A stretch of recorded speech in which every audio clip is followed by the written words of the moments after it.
جی ناظرین، voice of realtor میں خوش آمدید۔ آج کا جو موضوع ہے اس موضوع پہ پہلے بھی کئی دفعہ بات چیت کی جاتی رہی ہے۔ قبضہ جو ہے وہ کراچی کے شہریوں کے لیے ایک بھیانک خواب بن چکا ہے اور رکتا ہوا نظر نہیں آتا بلکہ بڑھتا ہی چلا جا رہا ہے۔ ہمارے ساتھ موجود ہے آل کراچی ریئلٹر ایسوسی ایشن کے پریزیڈنٹ ایم رحمان صاحب۔ ایم رحمان صاحب، بہت شکریہ کہ آپ نے وائس آف ریئلٹر کو وقت دیا۔ ایم رحمان صاحب، یہ کیا ہو رہا ہے؟ ہم متعدد دفعہ کام کر چکے ہیں، آواز اٹھا چکے ہیں، احتجاج کر چکے ہیں، دھرنے دے چکے ہیں، لیکن قبضہ رکنے کا نام نہیں لے رہا۔ کیا وجوہات ہیں اس کے پیچھے جو یہ معاملات جو ہیں دن بدن بڑھتے جا رہے ہیں؟ قبضہ ایک دائمی مسئلہ ہمارا 75 ایئر سے موجود ہے، لیکن ان قبضہ گروپس کے سامنے ہماری ریاست، ہمارے قانون نافذ کرنے والے ادارے اور ہماری عدالتیں اس وقت ان کے سامنے بے بس ہیں۔ بالکل ٹھیک بات ہے۔ اگر بے بس نہیں تو شاید وہ ولفل نہیں، یا دوسرے لفظوں میں ان کے لیے یہ کوئی ایشو ہی نہیں ہے۔ تو خصوصاً چونکہ ہمارا تعلق کراچی شہر سے ہے، تو کراچی شہر میں قبضہ گروپس دندناتے پھر رہے ہیں۔ یہاں میں ذکر کروں گا سرجانی ٹاؤن کا، جو کہ کراچی ڈیولپمنٹ اتھارٹی نے بیلٹنگ کے ذریعے آکشنز کے لیے لوگوں کو پلاٹس دیے تھے، اور تقریباً سرجانی ٹاؤن کی 50% سے زیادہ زمین پر قبضہ ہو چکا ہے۔ قبضہ گروپ دندناتے پھرتے ہیں اور بڑے بڑے نام شامل ہیں اس میں۔ اس کے بعد وہاں کے جو انڈسٹریل سیکٹر اناؤنس کیا تھا، سیکٹر 8، اس کا بھی یہی حال ہے۔ جن لوگوں نے انڈسٹریز لگانے کے لیے پلاٹ لیے تھے ان کے پلاٹس پہ بھی قبضے ہو چکے ہیں۔ اور ابھی شاید ریسنٹلی آپ نے سنا ہوگا کہ ڈی سی آفس وہ بھی قبضہ کر کے کراچی ڈیولپمنٹ اتھارٹی کی زمین پر اپنا آفس بنا رہے ہیں۔ سیکٹر 13 ہے اور اس کا سب سیکٹر شاید 6 ہے، اور یہ زمین لوگوں کو کراچی ڈیولپمنٹ اتھارٹی نے بیلٹنگ کے ذریعے الاٹ کی تھی، ایک سرکاری ادارے نے، اور دوسرا سرکاری ادارہ اس پہ قبضہ کرنے کے بعد اپنا آفس بنا رہا ہے۔ یعنی کہ یہ عجیب و غریب اس شہر میں سچویشن بن چکی ہے۔ اب آ جائیں گلستان جوہر میں۔ گلستان جوہر کا block 6 architect society, block 10، block 11، block 9A اور اس کے علاوہ بلاک 4، یہ علاقے بھی اس وقت یہاں پر بھی قبضہ گروپ دندناتے پھرتے ہیں۔ اور یقین کریں ایسے قبضہ گروپ کے لوگ شامل ہیں، اگر آپ شارع فیصل تھانے یا گلستان جوہر تھانے سے ان پر FIR منگوائیں تو 100 سے زیادہ اوپر ان پر FIR کٹ چکی ہیں، لیکن ریاست بھی بے بس، پولیس بھی بے بس، اور قانون نافذ کرنے والے ادارے بھی بے بس، اور عدالتیں بھی بے بس۔ یعنی کہ ایک شخص کے اوپر قبضہ کرنے کی 100 FIR کٹ چکی ہیں، لیکن وہ معاشرے میں دندناتا پھر رہا ہے۔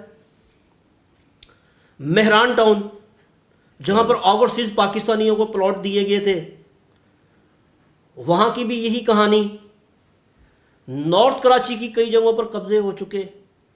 اسکیم 33 میں کھلم کھلا قبضہ گروپ دندناتے پھرتے ہیں۔ کئی سوسائٹیوں پر انہوں نے قبضے کیے۔ احسن آباد سوسائٹیز کی مثال، اور مختلف سوسائٹیوں سے KESC سوسائٹی اس کی مثال، کئی سوسائٹیوں پہ قبضے ہو چکے، لیکن ریاست ان کے سامنے بے بس۔ ناردرن بائی پاس کے اوپر قبضہ گروپ دندناتے پھر رہے ہیں۔ اور یہاں پر ایک آپ کو میں بات کرنا چاہوں گا کہ آباد ایسوسی ایشن آف بلڈرز، جو کہ ایک مضبوط ترین ایسوسی ایشن ہے، لیکن قبضہ گروپ کے سامنے یہ بھی بے بس ہے۔ اس کے بلڈرز، یقین کریں ان کی زمینوں پہ قبضے ہو چکے ہیں، اور وہ بلڈرز جو کراچی شہر میں ایک مقام رکھتے ہیں، جن کا ایک نام ہے، ابھی ناردرن بائی پاس کے اوپر، سپر ہائی وے کے اوپر، ان کی زمینوں پر بھی قبضے ہو چکے ہیں۔ اور جب ان سے آف دی ریکارڈ بات ہوتی ہے تو ان کو قبضہ گروپ سب کا پتہ ہے، لیکن ان کا یہ نام نہیں لے سکتے، اتنی یہ بے بس ایسوسیشن ہے. جو کہ ان کی اینٹی انکروچمنٹ ٹیم ہے وہ سرجانی میں قبضے خالی کروانے سے بالکل ناپسند ہے. یہ بالکل غریبوں بیواؤں کا خیال کرے تو آپ نے آپ دے دیے. ابھی بدترین مثال تو آپ نے مجھے بتائی، handing over, taking over scheme 41 کا ہو چکا ہے. ریونیو سے جو زمین ہے وہ کے ڈی اے کے پاس جا چکی ہے، جو کہ ایک خود ڈیولپمنٹ اتھارٹی ہے. اس کی زمین کے اوپر اگر ایک سرکاری ادارہ ہی ڈی سی ویسٹ کا آفس بناتا ہے، کس نظر سے دیکھتے ہیں آپ کو؟ یہ تو ایسا لگتا ہے اندھیر نگری اور چوپٹ راج.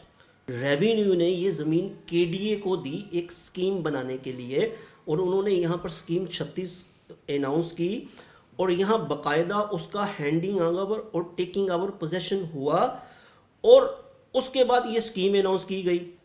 اسی طرح جو آپ نے سرجانی ٹاؤن کی بات کی، سرجانی ٹاؤن میں بھی جو ہزاروں پلاٹس دیے گئے، یہ باقاعدہ ریونیو کا اور کراچی ڈیولپمنٹ اتھارٹی کا معاہدہ ہوا، اور revenue department government of Sindh کی بہاف کے اوپر کراچی ڈیولپمنٹ اتھارٹی کو زمین الاٹ کرتا ہے، اور اس کے بعد Karachi development authority scheme announce کرتی ہے لوگوں کو فیسیلیٹیٹ کرنے کے لیے. اس کا handing over, taking over position باقاعدہ کورٹس آف لا میں بھی ہو چکا اور اداروں کے درمیان میں بھی ہو چکا. لیکن اس کے باوجود میں کہوں گا کہ ان قبضہ گروپس کا سب سے بڑا فیسیلیٹیٹر ریونیو ڈپارٹمنٹ ہے، جو ان قبضہ گروپس کے لوگوں کو چلان ایشو کرتا ہے. آپ اگر ایک زمین ایک سرکاری ادارے کو دے چکے ہیں، اور وہ سرکاری ادارہ اس زمین کا آکشن بھی کر چکا، اس کی بیلٹنگ بھی کر چکا، اور وہ لوگوں نے لیے، اس کے بعد بھی آپ یہ وہاں زمین کے سروے نمبرز کے آپ چلان ایشو کرتے ہیں، اور ان چلان کے بہاف کے اوپر یہ قبضہ گروپ ایک راہ نکالتے ہیں اور وہاں زمین پر قبضہ کر کے بیٹھ جاتے ہیں.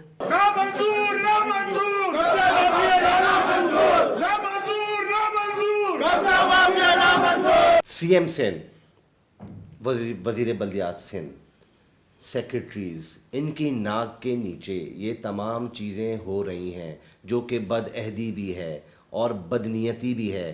پھر اس سے معیشت بھی رک رہی ہے. آپ بتاتے رہیں کہ تعمیرات کا کام ہوگا تو انڈسٹریز چلیں گی، انڈسٹریز چلے گی تو معیشت کا پہیہ چلے گا.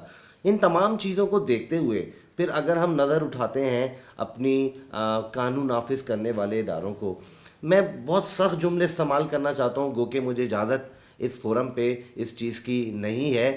تو کیا یہ سب ایک حمام میں یہ سارے ننگے؟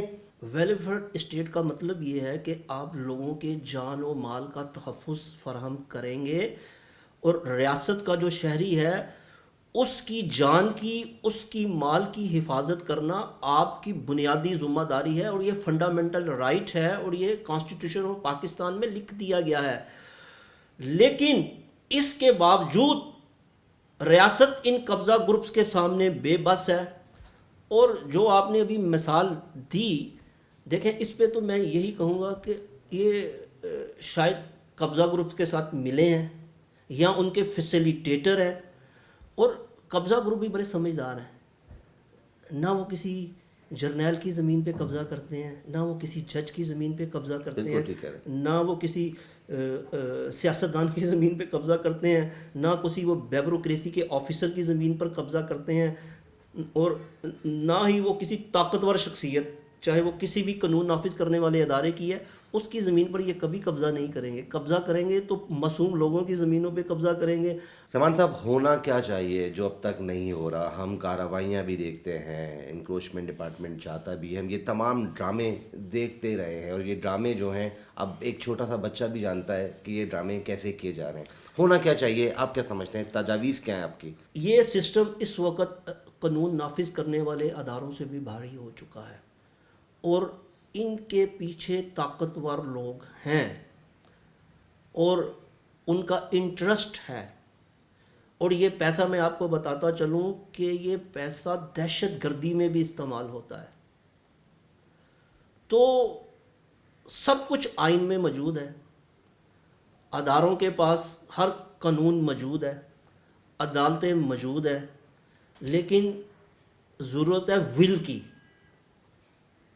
اگر government of Sindh, government of Pakistan اور ہمارے کراچی میں جو قانون نافذ کرنے والے ادارے موجود ہیں وہ اگر ولفل ہوں تو یہ قبضہ کوئی اتنا بڑا ایشو نہیں ہے، یہ فوری کا فوری خالی ہو سکتا ہے اگر یہ ولفل ہوں.